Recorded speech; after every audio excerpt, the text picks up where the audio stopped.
Hi all, it's Jin and Zoe Closet. I am back with another dressing tips video. This time I'm going to be telling you about basic fit checking when you buy new clothes. And the reason I'm doing this video is because I've seen a lot of people who don't know what it looks like and what it feels like when a piece of clothing fits them right. So I'm going to be giving you a cheat sheet of what parts to look for when you buy clothes, but it's going to be a rough guideline, so I'm not gonna go over every situation and every cut of clothing ever. So let's get started. So the number one rule when I go shopping, in the dressing room, I check whether the shoulders fit correctly. Obviously if it's a top or a dress, not for bottoms. And this is almost an absolute rule for me unless the design is intentionally oversized shoulders, in which case I'll talk about that later. But for almost every other type of design, it doesn't really matter if the top is slim fit, regular fit, or even oversized fit. The shoulders need to be correctly sized for your shoulders. Even oversized tops are usually cut with the correct shoulder size for the numeric size that you're looking at, unless it is specifically a power shoulder kind of situation. And what I mean when I say correctly sized means that the seam of your shoulders right here should line up with a specific point on your shoulders. So for me, the easiest way to tell shoulder fit is to start from your armpits and go straight up to your shoulders, and that's the point where you want your shoulder seams to be sitting. It's not gonna be an exact point, but that's kind of like the default location for shoulder seams. And anatomically speaking, it's basically the midpoint between where your collarbones end, like up around here for me, and the actual top of your upper arm, so around here for me, so the midpoint would be over here. But I find the first way, starting for your armpit, is easier to check. So like I said, you just want this line to be straight for most designs, but it could slope inwards like this and your shoulder seams could be closer to your neck, which it usually means the shoulders are too small, especially there's some bunching around your armpits. But sometimes the shirt is just designed like that with a raglan cut. In that case, you probably wouldn't see a lot of bunching at your armpit. And it could actually be the other way and the shoulders are either too big or oversized, in which case the seams would go kind of slope outwards this way and sit around here. Right now, as an example, I'm wearing a very oversized shirt with drop shoulders. I'm not sure how obvious it is on the screen, but this is where my shoulder seams are. It's very drop shoulder. My actual shoulders are up here. And this is where the shoulder seams are, and you can tell that this shirt was cut with a lot wider torso than my actual torso, and given the size of the shirt overall, you can just tell that it's supposed to be oversized, and this doesn't mean that the shoulders are just too big for me. And another thing I wanted to talk about is specifically intentionally oversized power shoulders. You would usually see that on blazers, like those oversized blazers that are really popular right now.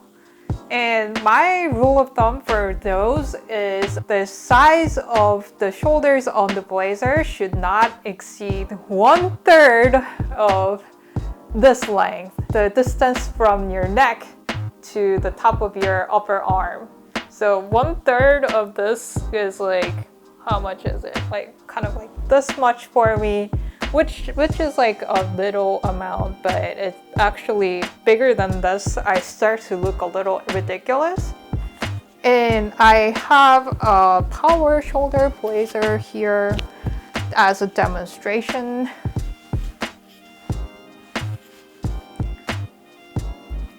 So it's not as oversized as what some people I see on Instagram wear, but a lot bigger than this for me would look pretty ridiculous.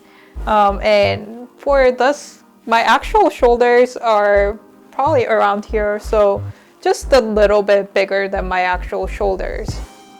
The point of wearing these oversized blazers basically is you want the top of your sleeves to fall straight down instead of kind of bulging out. And that applies even if you have larger upper arms. So if your upper arms are larger and you want to wear oversized blazers, you would have to pay attention to how your shoulders fit. And you might have to go over the 1/3 rule that I was talking about.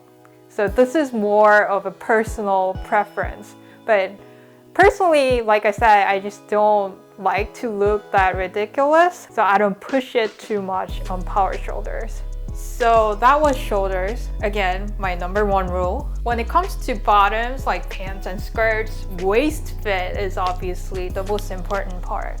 And it's the same deal as shoulders, where something oversized should still fit correctly on your waist, because it'll slide down if it's too big and it'll be really uncomfortable if it's too small. Hopefully common sense. But if you do online shopping all the time, it can be pretty hard to tell whether a piece of clothing fits correctly even in the model photos.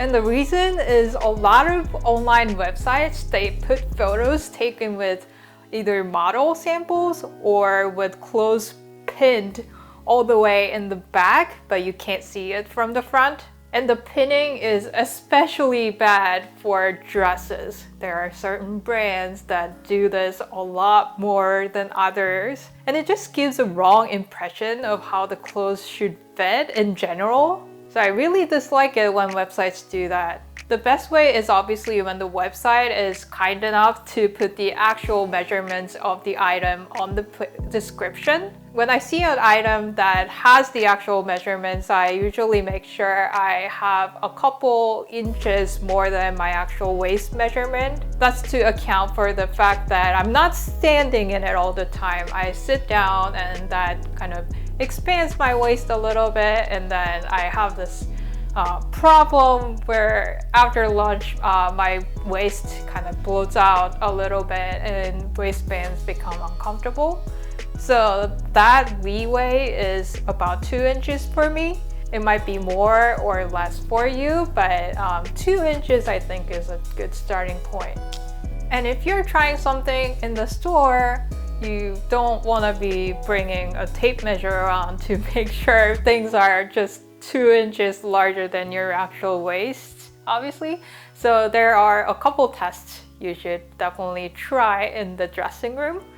First one is you should definitely sit down while wearing your pants or skirt, because even really skinny people with like no abdominal fat, their waists will still be slightly bigger if they sit down. It's just the posture and the compression and where your organs go and stuff like that. So make sure you sit down and that's comfortable. And the other test that I do is breathe in and expand your chest and core. Make sure that's also comfortable, because I feel like that size roughly corresponds to my waist size right after having lunch. I don't know if there are people who don't have this problem at all, but I think most people do. So that's a good test to do in the dressing room. So when you do this test, if your clothes are stretchy, your waist will fit snugly, both when you're standing up and sitting down. And that's good. That's good. But sometimes you don't really want that stretchy feeling, or just you just don't want something stretchy. In that case, the correct fit is actually your waistband should have a little gap when you stand up and should fit snugly when you're sitting down.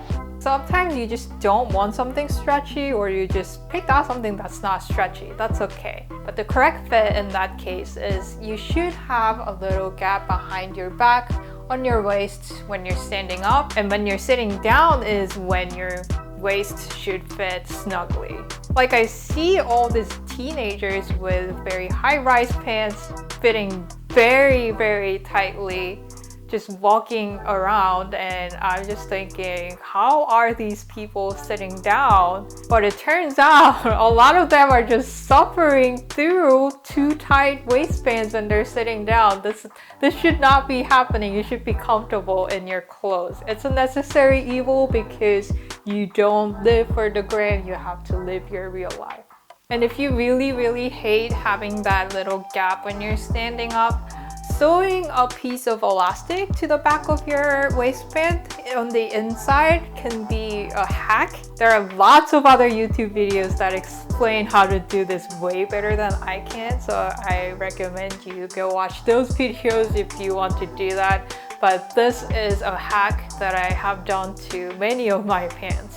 If it's a dress, it's the same deal. If it's too big, then it doesn't look very good on you, but you don't want it to be too tight either. And like I said, brands are really bad about not disclosing the fact that all of these model photos were taken with the dresses pinned very tightly. There are certain brands I don't really like to shop at because they do this so much. So unless you have very stretchy fabric or some kind of elastic waistband, you should be able to grab a little bit of fabric off the side of your waist. On each side, the width of the extra fabric you can grab off should be at least 1 finger width, so like this big, but preferably around 2 finger widths. And if it's not a stretchy fabric, then make sure you avoid having any kind of horizontal straining across your body when you're wearing that dress. And of course, you can still do the sit down and breathe in test in the dressing room. So yeah, enough ranting about tight waists. So shoulders and waists, those are the 2 places you need to check if you want correct fit. And if those 2 parts fit correctly, your clothes almost definitely fit correctly for you. There's also length as the 3rd dimension, but it's more in personal preference territory, and you can also take it to the tailor and have it fixed pretty easily, so I'm not gonna talk about it in this video. And to be honest, I think most people are pretty good about it because it's pretty obvious that you shouldn't be sweeping the floor everywhere you go. And women's wear does not have strict restrictions about sleeve length, pants length, and things like that some sections of menswear have, which is great. So when it comes to length, it's more like go get whatever you want, just don't trip on your hem. So that's the end of today's video. If you like this video, you can like and subscribe to my channel so that you can get a notification when I post a new one. And I will hopefully be back with another video soon. And thank you for watching. Bye!